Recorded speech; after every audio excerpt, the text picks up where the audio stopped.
वज़ीर आला बलोचिस्तान सरफराज भुगटी ने कहा है कि कुर्सी आने जाने वाली चीज़ है। असल मकसद बलोचिस्तान की आवाम की खिदमत है। अगर उनके इस्तीफ़े या कत्ल से बलोचिस्तान में अमन आता है तो वो तैयार हैं।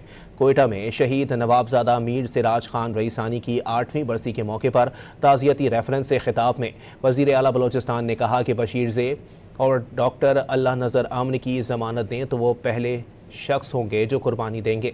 वो बलोचिस्तान में अमन के लिए हर मुमकिन कदम उठाने को तैयार हैं। गुज़िश्ता रोज़ माशकिल में बेगुनाह मजदूरों को शहीद किया गया। इस्तीफ़ों से नहीं बल्कि अमली इक़दामात से मसाइल हल होते हैं।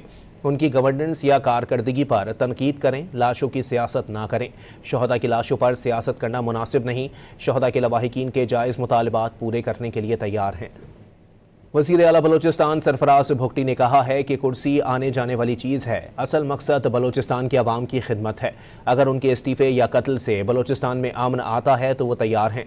कोयटा में शहीद नवाबजादा मीर सिराज खान रईसानी की 8वीं बरसी के मौके पर ताज़ियती रेफरेंस से खिताब में वज़ीर आला बलोचिस्तान ने कहा कि बशीर ज़े और डॉक्टर अल्लाह नज़र आमन की ज़मानत दें तो वो पहले शख्स होंगे जो कुर्बानी देंगे। वो बलोचिस्तान में अमन के लिए हर मुमकिन कदम उठाने को तैयार हैं। गुज़िश्ता रोज़ माशकिल में बेगुनाह मजदूरों को शहीद किया गया। इस्तीफ़ों से नहीं बल्कि अमली इक़दामात से मसाइल हल होते हैं। उनकी गवर्नेंस या कारकर्दगी पर तनकीद करें, लाशों की सियासत ना करें। शहदा की लाशों पर सियासत करना मुनासिब नहीं। शहदा के लवाहिकीन के जायज़ मुतालबात पूरे करने के लिए तैयार हैं।